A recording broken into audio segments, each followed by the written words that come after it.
اگر آپ کی لائف میں اچانک سے ہی کچھ بہت میجر تبدیلی آ گئی ہے، آپ کے سر میں درد ہو رہا ہے، آپ کو بے چینی ہو رہی ہے، ساری چیزیں آپ کے بنتے ہوئے کام بگڑ رہے ہیں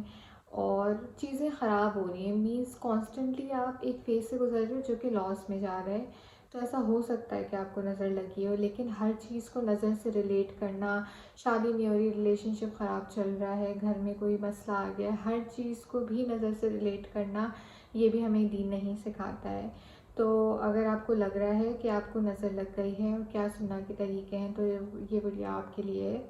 سب سے پہلی بات تو اس بات کو سمجھیں کہ نظر حق ہے، اللہ کے نبی نے ہمیں بتایا ہے کہ نظر حق ہے، اینڈ ہمیں ہر بری نظر سے جو ہے وہ بچنا چاہیے، لیکن اس کا مطلب قطعی طور پہ نہیں ہے کہ آپ اپنی ہر پریشانی کو نظر سے ریلیٹ کریں۔ آپ کی طبیعت بہت زیادہ خراب ہو رہی ہے، کوئی بڑی مصیبت آ گئی ہے، کوئی بڑی بیماری آ گئی ہے، لاکھوں کا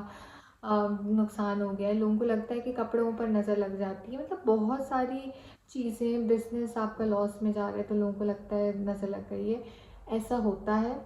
مگر ہر بار آپ کو ہر چھوٹی سے چھوٹی چیز کو ریلیٹ کرنا دس از ناٹ فیئر۔ اللہ کے نبی کیسے نظر سے بچا کرتے تھے؟ ان کے جب آخری کے دن تھے تب ان پہ جادو بھی کیا گیا تھا، تب ان پہ نظر بھی لگی تھی، مگر وہ کیا کرتے تھے، وہ اپنے آپ کو پروٹیکٹ کرتے تھے المعطیات سے، وچ از دا ٹو پروٹیکٹر، یعنی کہ اللہ سبحانہ تعالیٰ نے 2 سورت نازل کی ہیں پروٹیکشن کی، وچ از سورہ فلق اینڈ سورہ ناس۔ whenever you feel like whenever even not even whenever you feel like do اذکار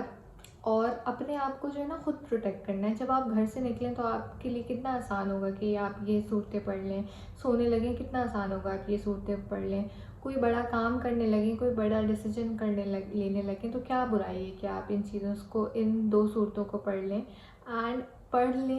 دیٹ از اٹ۔ اللہ کے نبی کو اسپیسیفکلی کسی تیسرے شخص کے پاس نہیں جاتے تھے کہ وہ ان کی نظر جو ہے وہ اتارے،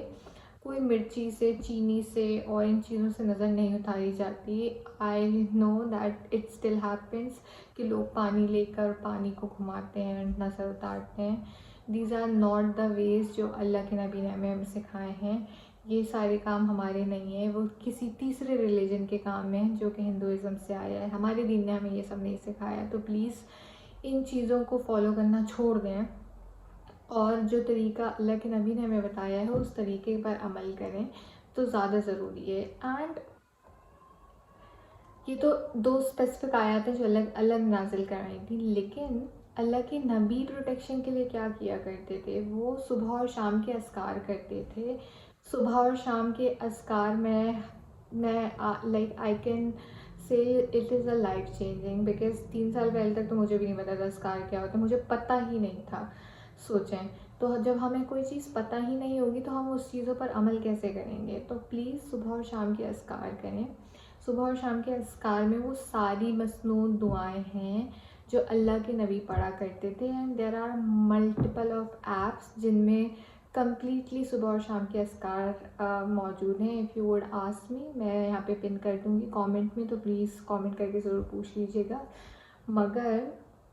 وہ ساری مسنون دعائیں ہیں، موسٹلی لائک 17 یا 18 دعائیں ہیں، وہ کانسٹنٹلی اللہ کے نبی پڑھا کرتے تھے تاکہ ان کو صبح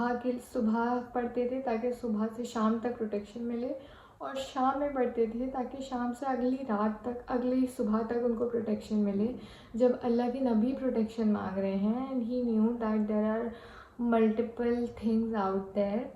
صرف مخلوقیات میں اللہ نے ہم انسانوں کو نہیں بنایا، اور پتہ نہیں کتنی مخلوق اللہ سبحانہ تعالیٰ نے بنائی ہے، ان سے بھی ہمیں بچنا چاہیے، رائٹ؟ تو بہت ضروری ہے کہ پلیز اپنی پروٹیکشن خود کریں۔ اینڈ میں ہاتھ جوڑتی ہوں یار، کیا ضرورت ہے آپ کو اپنی بلیسنگس ہر کسی کو دکھانے میں؟ ایک تو نظر ہوتی ہے کہ یار جان بوجھ کے لوگ دوسروں سے حسد کرتے ہیں، مگر کبھی کبھی نظر نہ چاہتے ہوئے بھی لگ جاتی ہے، آپ کی بہن کی، اپنی بھائی کی، آپ کی اپنی، بیکاز آپ ان چیزوں کو جو ہے نا تھوڑا سا فار گرانٹیڈ لیتے ہیں، آپ کو لگتا ہے کہ یار ہاں دکھائی تو رہے ہیں، دوسروں کے ساتھ شیئر تو کریں، لیکن دوسرا کس نیت کے ساتھ آپ کی اس بلیسنگ کو دیکھ رہے ہیں آپ نہیں جانتے۔ تو پلیز اپنی بلیسنگس کو تب تک شیئر نہ کریں جب تک وہ چیزیں ہو نہ جائیں، اور اگر آپ کسی کی بلیسنگس دیکھ رہے ہیں نا تو خدا کا واسطہ